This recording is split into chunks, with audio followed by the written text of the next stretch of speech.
Salut, aujourd'hui nous nous retrouvons pour une nouvelle vidéo. La vidéo d'aujourd'hui, elle va porter sur l'explication des différentes parties du travail à faire dans le sujet de type 2, méthodologie, donc l'introduction, le développement et la conclusion. Mais avant de commencer la vidéo, n'oublie pas de t'abonner, de liker et de partager. Merci.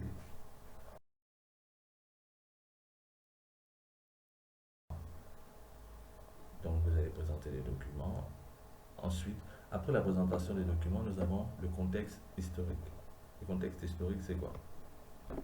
C'est de répondre à ces questions-là, juste à ces questions. Donc vous devez les avoir, je crois que oui, vous devez les avoir en tête.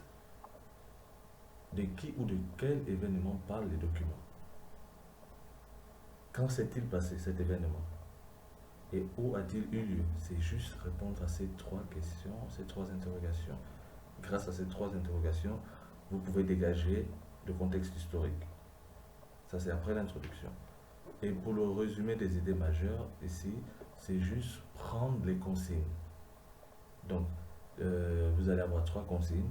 C'est juste prendre les problèmes évoqués dans les consignes. Et pour cette partie, vous allez mieux la comprendre lors de la correction la correction qu'on va faire plus tard.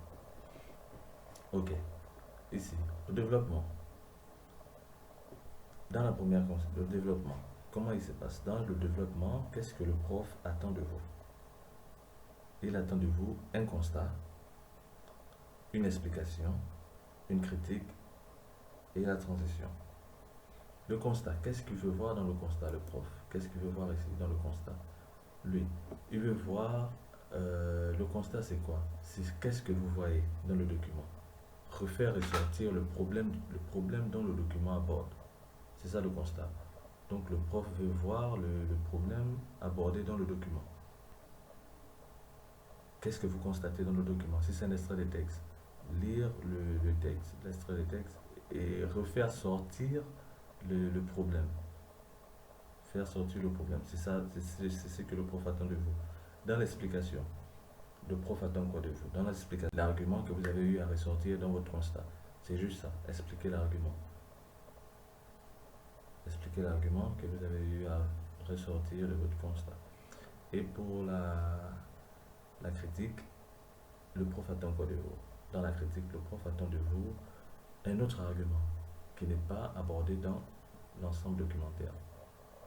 Donc il veut un autre argument. Mais dans la critique, vous n'avez pas à expliquer quoi que ce soit. Non, vous apportez juste l'argument et donnez quelques détails. Mais il n'y a pas à expliquer comme dans l'explication. Non. Et la transition, c'est faire un petit résumé de ce que vous avez eu à parler et annoncer la prochaine consigne dont vous allez développer. C'est ce que le prof attend de vous lors du développement de vos trois consignes. Donc, nous allons voir la correction pour que vous compreniez mieux ce dont je viens d'expliquer.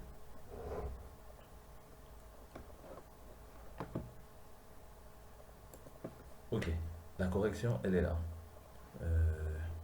Elle est là, la correction. Donc, sujet de type 2, la première crise de Berlin.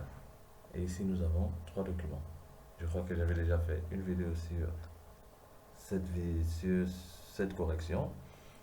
Donc, on va pas trop s'attarder là-dessus. On va juste aller voir comment se passe le développement, l'introduction. La conclusion, le principe est le même partout.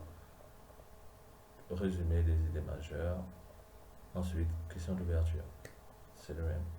Mais maintenant, ici, nous avons trois documents. Donc, ici, on a déjà un extrait de texte. Document 1. Document 2. On a une image. Document 3. On a une carte. Ok. Et voici les consignes. Les consignes sont ici. Nous avons trois consignes. Première consigne, présenter les origines de la première crise de Berlin. Deuxième consigne, à partir du document 2, montrer les différentes phases de cette crise. Document 1, consigne 3, en vous aidant du document 3, dégager les conséquences de cette crise. Ok. Regardez l'introduction. L'introduction est ici. Voilà l'introduction. On a juste présenté les documents. On a commencé par présenter les documents. Les documents soumis à notre analyse sont au nombre de 3 documents. Un extrait de texte, un extrait de texte, une image et une carte. Document 3. Après la présentation du document, nous avons fait le contexte historique. Si vous voyez bien, j'ai répondu aux 3 questions dont je vous ai parlé. Elles sont ici, ces questions. Désolé, voilà. C'est ces 3 questions-là dont je vous parle. De qui ou de quel événement parlent les documents? Quand et où a-t-il eu lieu? Si vous voyez bien, c'est ici. De quel événement parle le document? Les documents s'inscrivent dans le contexte historique de la première crise de Berlin. Donc le document parle de la première crise de Berlin. Qui a eu lieu? Ça c'est quand? C'est maintenant la date qui a eu lieu de 1948 à 1949. Où? En Europe de l'Est. On a répondu au contexte historique. Ensuite, ici nous avons le résumé d'idées majeures, des idées majeures. Ici, l'astuce c'est quoi? C'est juste de reprendre les consignes, les problèmes posés dans les consignes. Ici, nous avons de montrer les origines de la première crise de Berlin. Première consigne. Deuxième consigne, nous avons de montrer les différentes phases de cette crise.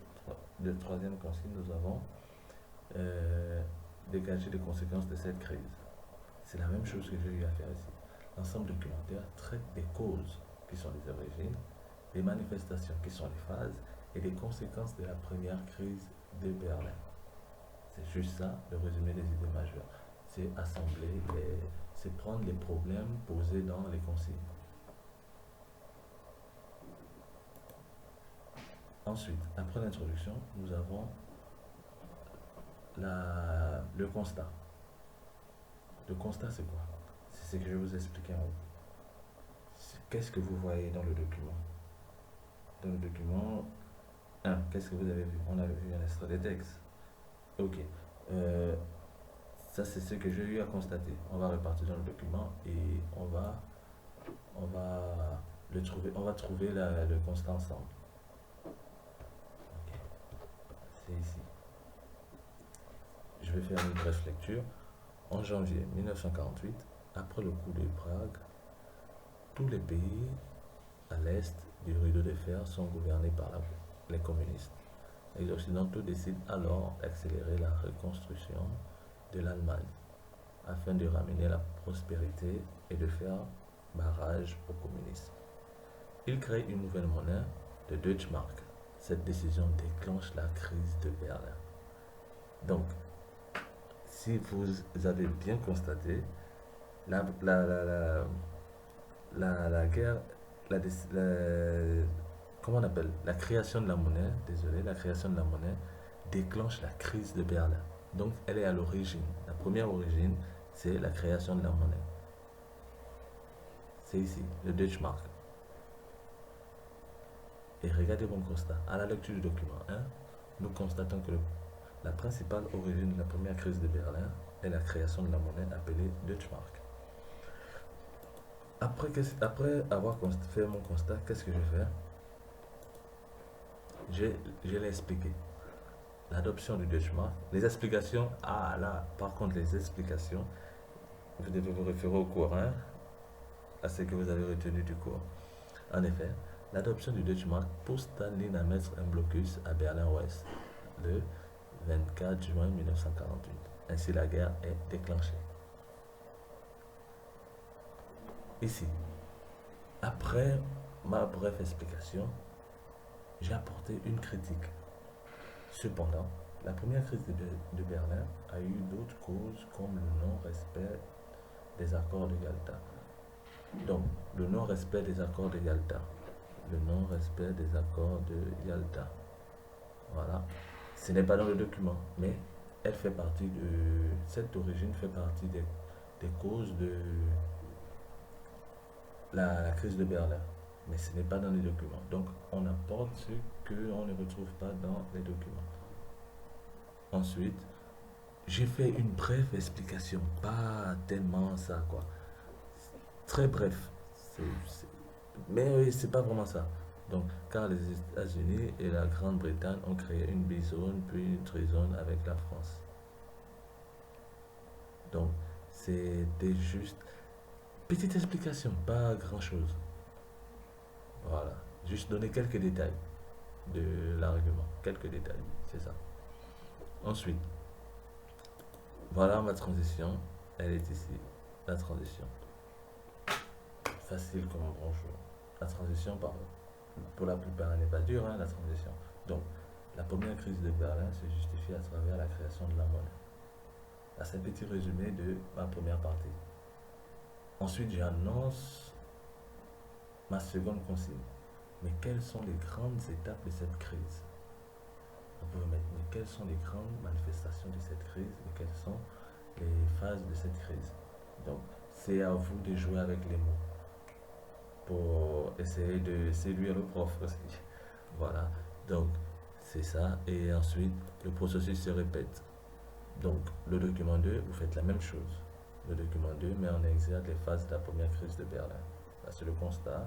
On observe sur cette image un avion qui survole Berlin-Ouest sans se poser. En effet, pour faire échec au blocus de Staline, les Américains mettent en place la puissance de leur aviation afin de ravitailler Berlin-Ouest, c'est-à-dire le pont aérien. Pendant 11 mois, ils mobilisent 2,5 millions de tonnes de vivres. Mais il n'y a pas eu que le pont aérien comme manifestation. Nous pouvons ajouter le blocus de Staline. Berlin-Ouest devient vulnérable. Les voies terrestres et ferroviaires sont détruites et ne peuvent communiquer avec l'extérieur. Vous voyez, j'ai ajouté un autre argument ici, le blocus de Staline. Le blocus de Staline. Et j'ai aussi fait une très brève explication. Ici, vous ne devez pas trop expliquer dans votre critique. Vous ne devez pas vraiment expliquer l'argument, non. Bref, une brève explication. Voilà. Et ensuite, nous avons toujours la transition. Le pont aérien est l'une des manifestations de la première crise de Berlin. Cependant, n'a-t-elle pas eu des conséquences? Vous voyez, à chaque fois que je fais de transition, j'annonce toujours la prochaine partie. Et ici, nous avons les conséquences. À l'observation du document 3, on constate que la carte d'Allemagne est divisée en deux États, RFA et RDA. Si vous regardez le document A, c'est ça le constat. C'est dire ce que vous voyez. C'est pas inventé ou quoi que ce soit. Non. Ici, on voit bien que la carte elle est divisée en deux. On a un côté RFA et l'autre côté RDA. Donc, c'est ça le constat. Juste dire ce que vous voyez.